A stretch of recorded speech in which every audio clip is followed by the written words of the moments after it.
말씀을 같이 보겠습니다. 골로새서 3장입니다. 골로새서 Colossians, 골로새서 3장.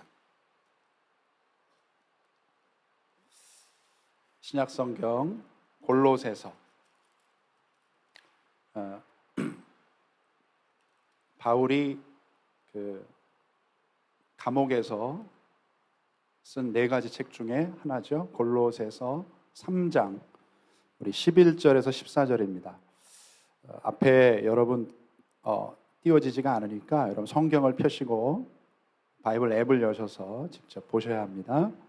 골로새서 3장 11절에서 14절입니다. 네, 우리 한 절씩 읽고요. 13절, 14절은 같이 읽겠습니다. 11절 제가 읽겠습니다. 거기에는 헬라인이나 유대인이나 할레파나 무할레파나 야만인이나 스구디아인이나 종이나 자유인이 차별이 있을 수 없나니 오직 그리스도는 만유시요 만유 안에 계시니라. 그렇죠? 긍휼과 자비와 겸손과 같이요. 누가 누구에게 불만이 있거든 서로 용납하여 피차 용서하되 주께서 너희를 용서하신 것 같이 너희도 그리하고 이 모든 것 위에 사랑을 더하라. 이는 온전하게 매는 띠니라. 아멘. 아멘. 오늘은 제목을 제가 하나님은 태도를 보신다. 태도를 보신다. 제목으로 말씀을 전하겠습니다.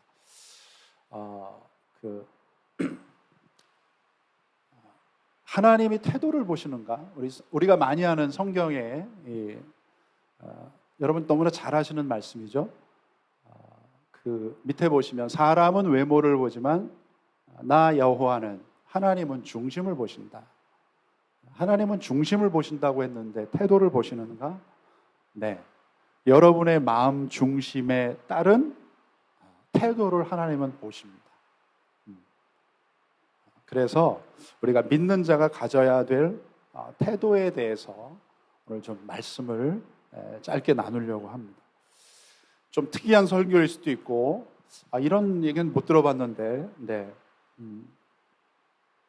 조금 역사적인 얘기를 제가 쉽게 하여튼 짧고 쉽게 얘기할 테니까 여러분 좀 집중을 하시면 좋겠어요. 얼마 전에 이제 6월 25일이 있었어요. 6.25라고 우리 하죠. 우리 한인들, Koreans, 특별히 부모님들 세대는 결코 잊을 수 없는 날이에요. 6.25. 왜 6.25가 일어났을까요? 이 전쟁이 일어났을까요? 그 백그라운드를 잠깐 보면 우리 한국 사람들은 굉장히 어리석을 정도로 착했습니다. 착하게 살던 우리 한국 사람들이 사는 이 한반도라고 하죠. Korean Peninsula. 굉장히 중요한 어떤 위치거든요. 로케이션이. 그 한반도 땅을 차지하기 위해서 많은 나라가 차지하기를 원했어요. 중국이 그랬고, 중국은 계속해서 한국을 침략했어요. 거기 땅을 얻기 위해서. 왜냐하면 거기를 얻으면 또 일본을 공격할 수가 있고, 또 일본도 왔죠. 1910년에 일본이 조선, 그러니까 그때 이제 이름이 조선이었어요. 옛날에 얘기했잖아요. God chosen you. God has chosen. 조선이라고, chosen. 우리는 이미 선택받은 백성인데 이 조선, 한국을 그러니까 그 일본이 주변의 강한 나라로부터 우리가 너희들을 보호하겠다, 보호하고 발전시키겠다는 그런 명목을 가지고 빼앗습니다. 빼앗고 강제로 다스리기 시작했어요. 그래서 어느 날 일본이 한국에 들어옵니다. 한국이라는 나라에 들어와서 여기가 어디냐 하면 경복궁, 한국에 가면 경복궁, 그 근정전이라는 곳입니다. 왕이 일하는 그런 오피스가 있는 곳이에요. 그러니까 지금으로 하면 청와대, 미국으로 하면 화이트하우스, 여기로 하면 팔라멘트. 여기에서 왕이 중요한 일을 이야기하고 외국에 오는 사람들을 환영하고 하던 그 자리입니다. 거기에다 딱 일본의 깃발을 꽂습니다. 꽂았어요. 그리고 한국을 일본으로 만들기 위해서 어마어마한 노력을 합니다. 그러나 35년의 세월 동안 대한민국은 일본이라는 나라를 빼앗기지 않습니다. 빼앗기지 않았고 해방을 합니다. liberation, 해방. 그러니까 하나님의 도우심으로 나라가 뺏기지 않고 독립된 나라로 서게 됐어요. 그게 1945년이에요. 너무나 기쁘고 복된 날. 그런데 이게 웬일입니까? 새로운 희망을 품고 일어나려고 했던 우리 한국, 대한민국의 소망을 무너뜨리는 듯한 국가적인 재난이 일어나죠. 그게 바로 한국 전쟁입니다. The Korean War. 제가 이 사진을 넣은 이유가 있어요. 한 10살, 11살, 12살 요 소녀, 아마 자기 동생을 업고 있죠. 제가 보니까 저희 어머님이 그때 그 나이셨을 것 같아요. 저렇게 이제 피난을 갑니다.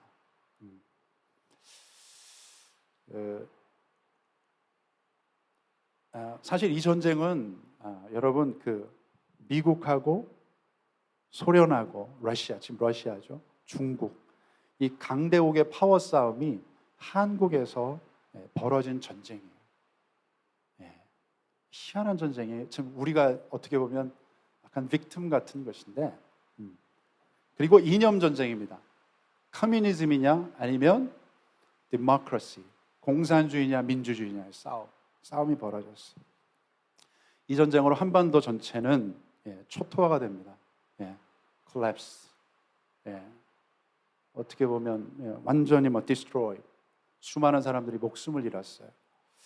6.25 전쟁 후에 3일 만에 그 수도가 서울이었는데 북한군에 벌써 점령이 되고요. 그리고 계속된 북한의 공격에 결국 3개월 후에 3개월밖에 안 됐는데 대한민국이요, 이렇게 경상도에 지금 요 남쪽, 요쪽만을 남겨줬을 때 다 뺏깁니다. 북한에. 물론 제주도도 좀 남아있고요. 당시 북한이 한국 땅, 한반도 전체의 90%를 점령했다고 그래요. 그러니까 남한이 북한의 손에 넘어가서 공산화가 될 뻔한 그런 상황입니다. 또 오늘 여러분 혹시 이야기를 들으시고 목사님 또 태극기 부대, 그런 입장으로 듣지 마시고, 전 부대를 안 좋아해요. 제가 군대에서 별로 좋지 않은 그런 기억들이 좀 있기 때문에 그게 아니라 지금 굉장히 제가 중립적인 입장에서 좀 이야기를 해보려고 해요. 자, 공산화가 될 뻔한 이 상황이에요. 이제 얼마 남지 않았어요. 그때 전 세계 곳곳에서 실제적인 도움이 대한민국 땅을 찾아옵니다. 그게 뭐냐면 UN, United Nation, 연합군이에요. United Military. 수많은 나라의 젊은이들이 코리아, 한국이라는 낯설고 들어보지 못한 나라를 향해서 도와주기 위해서 달려왔습니다. 그런 나라들이 이렇게 좀 보시면 잘 보일까 모르겠습니다만, 물론 호주도 있어요. 호주도 있고 이렇게 쭉 있는데 많은 나라에, 그러니까 22개의 나라가 와서 이 싸움에서 함께 싸워주었습니다. 근데 이런 나라 중에 제가 어찌 보면 당시 한국만큼, 아니면 한국보다 더 열악하고 또 어려운 상황일 것 같은 나라가 하나 있어요. 아프리카 대륙에 이디오피아라는 나라. 이 나라를 다스리던 그 당시의 황제가 셀라시아라는 황제인데, 이 황제가 그 왕실을 지키던 최강의 그 부대를 한국이라는 이름도 들어보지 못한, 가보지도 못한 나라, 그 나라에 보내게 됩니다. 이 왼쪽에 보시는 이분이 황제예요. 이게 강류부대라는 부대입니다. 부대를 파병하면서 이런 연설을 했다고 그래요. 자, 우리 에티오피아가 항상 추구해 왔던 세계 평화를 위한 집단 안보, 그것을 실천하기 위해서 그대들은 오늘 장도에 오른다. 그 부대를 향해서 가서 침략군을 격파하고 한반도의 평화와 질서를 확립하고 돌아오라. 그리고 이길 때까지 싸워라. 그렇지 않으면 죽을 때까지 싸워라. 별 감동이 없어요, 여러분. 이게 자꾸 메말라가는 것 같아요. 여러분, 이게 어떻게 이런 연설을 할 수 있을까? 여러분, 우리가 이디오피아를 무시하면 안 돼요. 은혜를 우리가 입은 나라예요. 그렇게 전쟁에 참전했던 세계의 수많은 젊은 이들이 한국을 위해 싸우다 목숨을 잃었습니다. 실종됐어요. 그 시신을 찾을 수 없고 또 부상을 당했습니다. 그래서 평생 고통 가운데 그렇게 살아야 됐어요. 세월이 흘렀습니다. 지금도 그때 참전했다가 다치거나 부상을 당했던, 지금 많이 돌아가셨죠. 살아계신 분들이 인터뷰를 하면 이런 말을 한다고 그래요. 지금 한국에 전쟁이 나도 나는 또 주저없이 참전할 것입니다. 내가 한국 전쟁 나면 내가 가겠습니다. 도우러 가겠습니다. 그들로 인해서 우리 할아버지 세대, 부모님 세대가 살았고, 그로 말미암아서 혜택은 누가 누렸어요? 우리가 누렸어요. 우리가 이 호주라는 땅에 와서 지금 공부할 수 있었고 지금도 살아가는 것, 이게 여러분 우연이 아닌 거예요. 여러분이 잘나서 그런 게 아니에요. 이거는 하나님의 선물입니다. 선물 같은 삶을 우리가 살고 있어요. 동의하시면 아멘 하시겠어요? 아멘. 선물 같은 삶을 살아요. 자, 이 지점에서 이제 우리가 오늘 본문을 좀 볼 필요가 있어요. 자, 초대교회의 모습을 이야기하고 있어요. 초대교회의 모습이 어땠냐? 이제 예수님을 믿고 만나고 알게 되면서 이제 사람들이 이렇게 교회에 모였어요. 서로 다 백그라운드가 달라요. 다 다른 어떤 상황과 환경 가운데서 함께 할 수 없는 사람들이 많았어요. 그 중에 여러분 보시면 헬라인이나 유대인이나 이렇게 돼 있죠. 헬라인 뭐예요? 그리스 사람, 이방 사람들, 이방인, Gentiles. 그러니까 유대인들이 볼 때는 저건 인간도 아닌, 우리는 하나님께 선택받았고 너네는 아니야. 그렇게 생각했던 사람들. 또 할례파, 무할례파 같습니다. 이것도. 유대인들은 할례를 했잖아요. 할례를 받은 문제 때문에 굉장히 심각한 상황이 벌어졌었죠. 사도행전 지나면서. 근데 함께 해야 돼. 또 야만인은 이제 못 배운 사람들, 무식한 사람들. 여기 스구디아인이라는 사람들이 나와요. 스구디아인, 스키타이안이라 이 스구디아 사람들이 이게 뭐냐 하면 이 사람들은 완전히 좀 깡패.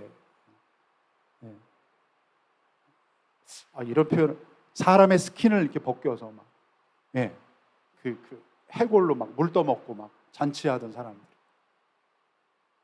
근데 이게 글쎄요, 제가 혈통을 이야기하고 싶지 않지만 이 사람들이 지금 어디 사람들이냐면 이란 사람들인데 유목을 떠나서 러시아에 살던 사람들. 지금 러시아 땅에. 그러니까 러시아가 괜히 이런 게 아닌 것 같다는 생각이 자꾸 드는데, 여하튼. 그리고 자유인, 차별이 있을 수 없다. 그러면서 이야기하는 게, 우리가 주목해야 되는 것은 예수님이라는 거예요. 예수님이 우리를 하나로 묶었고 예수 안에서 우리는 하나다, 이런 뜻입니다. 이런 뜻이에요. 여러분, 사랑이 무엇입니까? 사랑은 명사지만 동사일 때 그 사랑이 진짜 사랑이다, 이런 얘기하죠.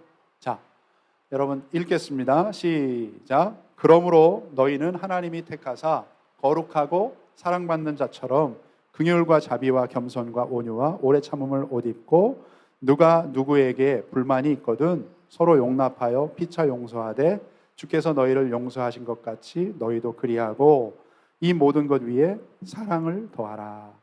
이는 온전하게 매는 띠니라. 아멘. 여러분, 우리가 믿는 자가 해야 되는 태도, 하나님이 보시는 태도는 무엇이냐? 차별하지 않는 거예요.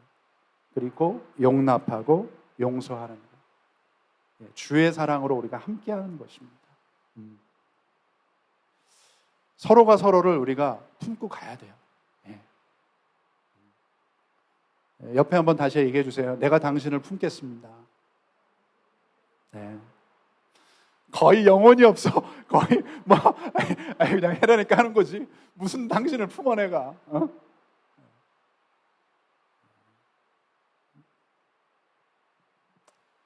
여러분, 많은 사람들의 희생과 헌신으로 우리 대한민국이 이제껏이 왔어요. 그런데 우리 한국 사람들 중에 이제 약간 그런 모습들이 우리 안에 이렇게 약간 있는 것 같아요. 좀 피부색이 다르다고. 한국의 이제 외국인 노동자들 얼마나 우리가 괄세하는지. 여러분, 여기서 우리가 약간 좀 차별받는 거 있잖아요. 비교할 수가 없어. 그리고 문화가 다르다. 또 심지어 종교가 다르다. 우리하고 종교가 다를 수 있죠. 태어나 보니까 무슬림 가정에서 태어났는데 어떻게 합니까? 그렇게 우리가 다르다는 이유로 무시하고 멸시하지 않는 거예요. 우리 한국 사람은 역사적으로 특별히 이 호주라는 땅에 빚을 졌어요. 빚을 졌습니다. 그리고 많은 은혜를 입었어요. 이분들이요, 한국 전쟁에 이렇게 참여했잖아요. 지금도 아직 살아계신 분들이 계세요. 돌아가신 분도 많이 계시지만. 그리고 여러분 그거 아세요? 베트남 전쟁에서 우리 그 장로님들 얘기 들어보니까 뭐 어떤 분은 총을 가지고 온 분들도 있다고 그러고 하여튼 약간 근데 베트남 전쟁에서 끝나고 한국으로 간 게 아니라 여기로 오신 분들이 계세요. 이민 1세대. 그냥 받아주셨어요. 영주권 다 필요 그냥 오케이. 그리고 제가 시드니에 있을 때 우리 장로님들 몇 분 도와드린 적이 있거든요. 한국 전쟁에 그분이 나갔는데 한국 전쟁에 나갔는데 왜 여기서 돈을 줘? 당신은 전쟁 영웅이라고 베테랑이라고 예비군 여기서 돈을 주더라고요. 액수가 작지 않습니다. 아니 호주를 위해 싸우지도 않았는데 그런 베네핏을 주더라고요. 그리고 여러분 우리 이방인이잖아요. 근데 우리를 어찌됐건 받아줬고 그렇다면 우리가 이 나라 속에서 어떻게 살아야 될까요? 유익이 돼야 되지 않겠어요? 그죠? 자, 예수님께서 우리를 차별하지 않았던 것처럼 우리도 차별하지 말고 서로 용납하고 인정하는 것. 이게 마땅합니다. 이것이 하나님 나라 백성의 참 모습이에요. 태도입니다. 태도. 하나님이 이 태도를 보기 원하세요. 제가 오래전에 소개시켜드린 적이 있는데 아마 못 본 분들이 더 많을 것 같아요. 지금 이제 전 세계가 이건 한국뿐만 아니라 호주도 그렇고 물질 만능주의, materialism. 그리고 서로 경쟁하죠. 컴페티션. 너를 누르고 내가 1등 해야 돼. 1등만 기억하는 삐리리 세상. 그런 속에서 우리가 이런 트렌드 가운데서 우리 마음이 자꾸 변질돼 가는 것 같아요. 악해져 가는데 어느 초등학교 선생님이 이제 학생의 숙제를 내줬어요. 실제 숙제를 내줬습니다. 숙제를 내줬는데 이런 사진을 띄워주면서 숙제를 내줬어요. 자, 다음 그림을 보면서 생각하는 시간을 가져봅시다. 나는 행복한 사람의 타이틀로. 자, 그림 속의 아이는 뭘 하는 것일까요? 설명해 보세요 했더니 이 학생 아이가 굶은 아이가 길모퉁이에 쪼그리고 앉아서 배가 고파 바닥에 떨어진 빵가루를 주워 먹고 있다. 썼어요. 오케이.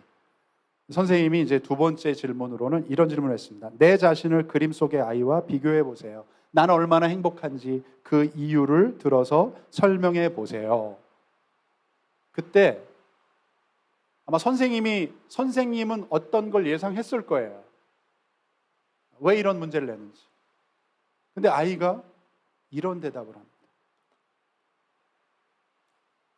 남의 아픔을 보고 내가 얼마나 행복한지 아는 것은 별로 좋지 않다고 생각한다. 같이 아픔을 해결해 주려 하고 같이 잘 먹고 잘 살아야 될 것이다. 아멘. 자, 동의하시면 좀 아멘. 네. 저는요, 저희 아이들이 그래요. 다른 거 잘 하지 못해도 이런 마음을, 이런 마인셋으로 가지고 산다면 거기에 하나님 나라가 임할 줄 믿습니다. 우리 교회 다음 세대가 우리 자녀들이 이런 마음을 갖지 않는다면 우리는 어떻게 보면 교회 교육이 실패한 것일 수 있어요. 선생님이 아마 이 대답을 보고, 저는 이 대답이 100점 만점에 200점이에요. 이거. 선생님이 아이한테 용서를 구해야 되는 질문을 내셨어요.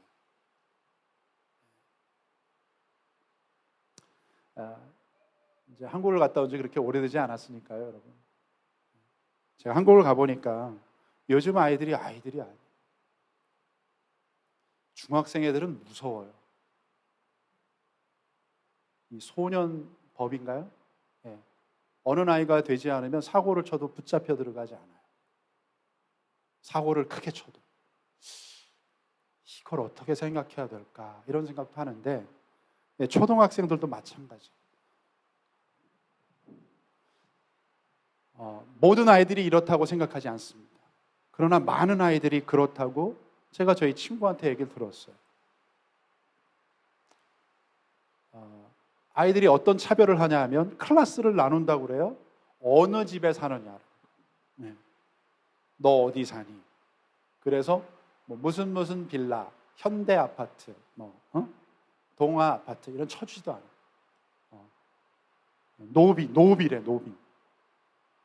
그러면 아파트 이름이 적어도 이런 아파트 이름이 돼야 된다는 거예요. 프루지오, 더 힐. 네. 한남 더 힐은 여러분 아시죠? 연예인들이 많으죠. 여기는 왕족이래. 왕족. 킹. 클래스에서 킹이야. 롯데캐슬 무슨 레미안. 이게 다 이제 대기업들이 지은 아파트인데요. 이런 데 살지 않으면 왕따를 시키고 차별을 한다는 큰일입니다. 저는 가면 큰일 날 것 같아. 저희는 이제 세를 들어 사니까 월세는 이건 인간도 아닌 거야. 말도 안 되지 않아요? 애들이 어디서 이 영향을 받았을까요?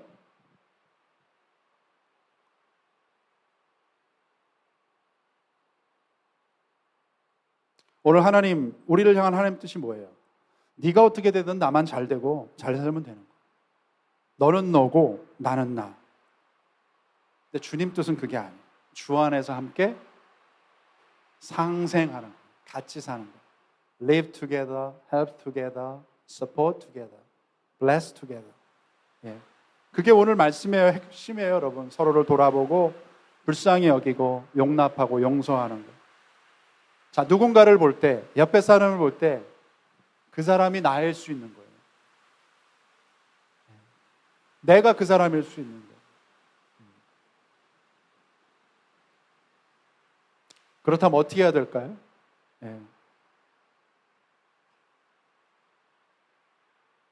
같이 가요. 어떻게? 서로 축복해 주면서 같이 가야죠. 다 같이 따라하겠습니다. 잘 될 거야. 그동안 미안했어. 함께 가자. 네. 옆 사람은 안 보고 저를 보고 하시고. 네. 그래요. 불쌍히 여기고. 왜 그래야 됩니까? 네. 왜 그래야 되지? 누가 묻는다면 예수님께서 우리를 그렇게 사랑하시고 용납해 주셨잖아요. 받아주셨잖아요. 여러분 좋아하시는 말씀이죠? 다 같이 시작. 수고하고 무거운 짐진 자들아 몇 명만 내게로 와라. 앞자리에 앉은 사람 아니죠? 뭐야? 다 내게로 와라. 내가 너희를 쉬게 하리라. 다 오면 내가 너에게 쉼을 줄게. 평안을 줄게. 안식을 줄게. 하나님이 세상을 이처럼 사랑하사 독생자를 이는 누구든지 믿는 자마다 whoever believes in him shall not perish but have eternal life. 누구든지예요. 어느 사람인지. 하나님 차별하지 않으십니다. 우리는 어떻게 살아야 된다? 다 같이 시작.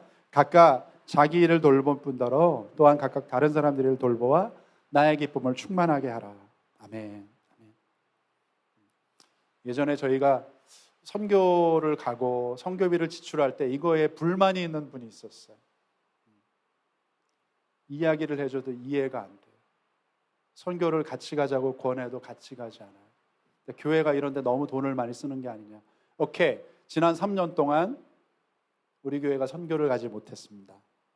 그러나 여러분들에게 말씀드릴 수 있는 거 우리 교회가 선교 갈 때 가져갔던 썼던 재정만큼 흘려보냈어요. 네.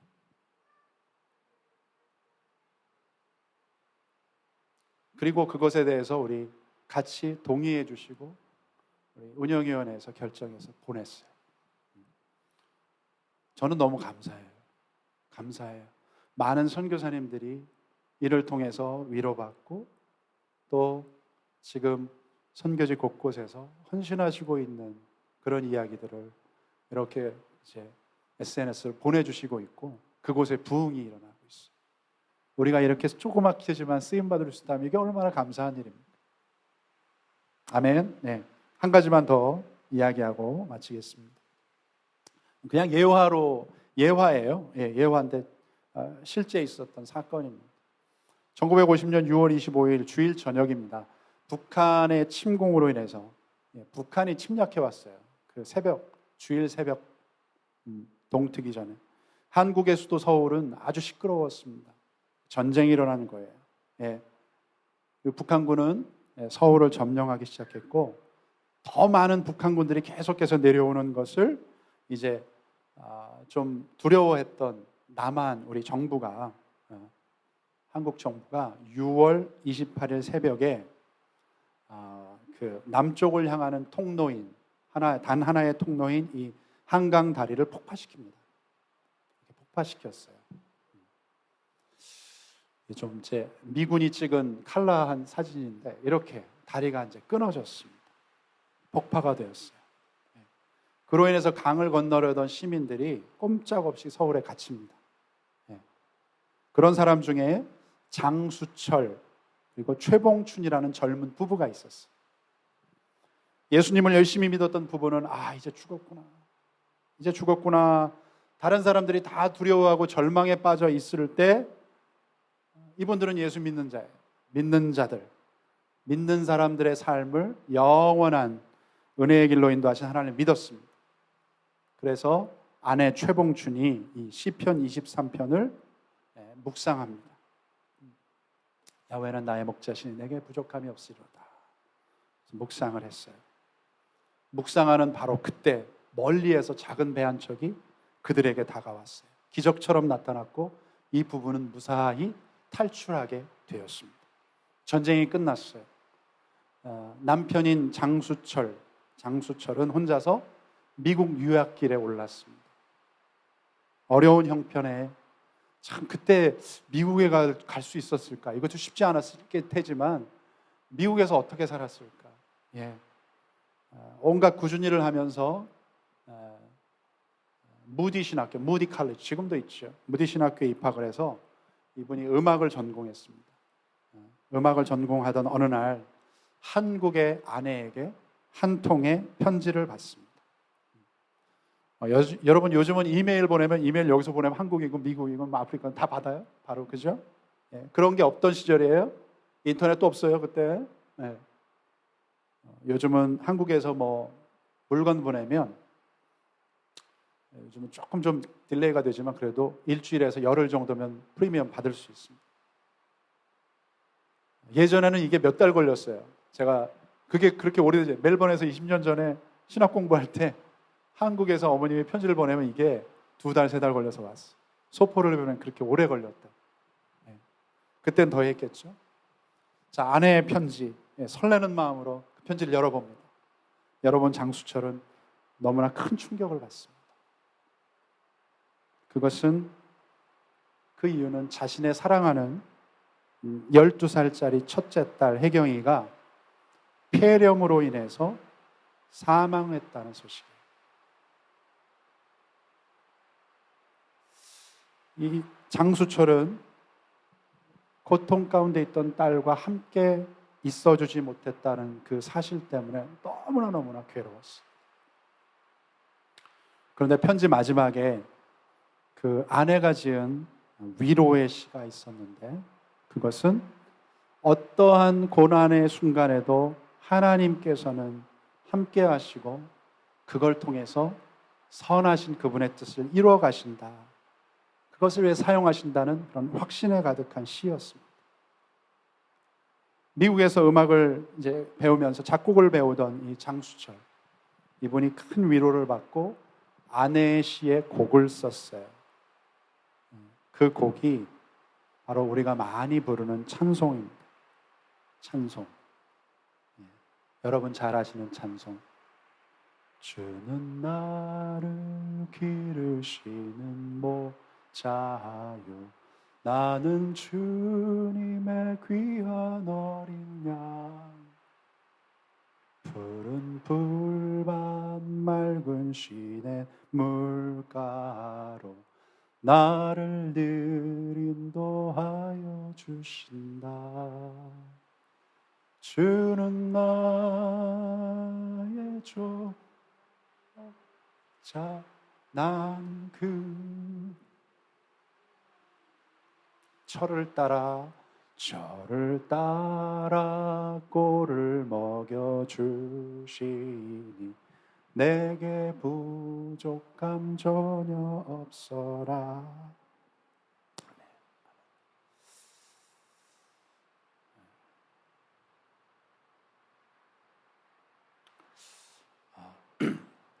말씀을 정리하겠습니다. 다윗의 그 시편을 보면 시편 37편에서 다윗이 이런 고백을 해요. 또 여호와를 기뻐하라. 그가 내 마음의 소원을 내게 이루어 주시리로다. 하나님 한 분만으로 만족해하고 기쁨을 발견하는 삶을 살 때 하나님은 우리의 소원을 이루어 주신다. 5절에는 이런 말씀이 있죠. 같이 시작. 내 길을 여호와께 맡기라. 그를 의지하면 그가 이루시고. 우리 인생의 길을 하나님께 맡길 때 하나님이 이루신다는 거예요. 하나님이 이루신다. 그러니까 살면 살수록 그래요. 내가 어떤 목표를 세우고 뭔가를 이루어가는 것 같지만 가만히 보면 이 절대자이신 하나님, 그 하나님의 도움이 없이는 안 되는구나. 갑작스럽게 딸을 잃은 상황에서 이 부부는 선한 목자 되신 주님을 믿고 의지하며 하나님을 찬양했습니다. 마찬가지예요. 하나님께서는 우리의 중심뿐만 아니라 태도를 보시는데 오늘 믿는 자의 태도는 어때야 되는가? 어때야 될까요, 여러분? 어떤 상황에도 우리 인생의 목자가 되시고 인도자 되시는 하나님을 의지하며 가는 것입니다. 아멘. 이 말씀 읽고 마치죠. 1절, 2절만 읽고 마치겠습니다. 시작. 여호와는 나의 목자시니 내게 부족함이 없으리로다. 그가 나를 푸른 풀밭에 놓이시며 쉴 만한 물가로 인도하시는 도다. 아멘. 여러분 삶의 고비마다 하나님은 우리를 사랑하시고요, 하나님께서 강한 능력의 손을 펼치시고 우리의 삶을 지켜주십니다. 보호하십니다. 주님의 선하신 길로 저와 여러분의 인생을 인도하실 것입니다. 믿는 분만 아멘. 아멘. 이 시간에 기도하겠습니다. 여호와는 나의 목자시니 내게 부족함이 없으리로다. 그가 나를 푸른 풀밭에 누이시며 쉴 만한 물가로 인도하시는도다. 그 주님을 이 시간에 의지하고 찬양하고 바라봅니다. 오늘 그렇게 믿음으로 바라고 의지하며 나아가는 우리 성도님들 한 분 한 분의 삶을 주님께서 인도하시고 잘되게 하시고 형통하게 하시고 또 주님의 사랑을 온누리에 전하는 그런 복된 인생으로 축복하여 주시옵소서. 오늘 주님께서 우리에게 주신 것 중에 적은 것이지만 일부를 담아서 하나님 앞에 올려드립니다. 11조로 감사 예물로 1,000번제로 선교헌금으로 여러 가지 모습으로 드린 예물을 주님 축사하시고 받으시고 하나님 나라 영광을 위해서 귀하게 쓰임받는 물질 되게 하여 주시옵소서. 드린 마음과 손길 위에 복을 주시고 드리지 못한 그런 가정도 하나님 드릴 수 있는 그런 넉넉한 마음 허락하여 주시옵소서.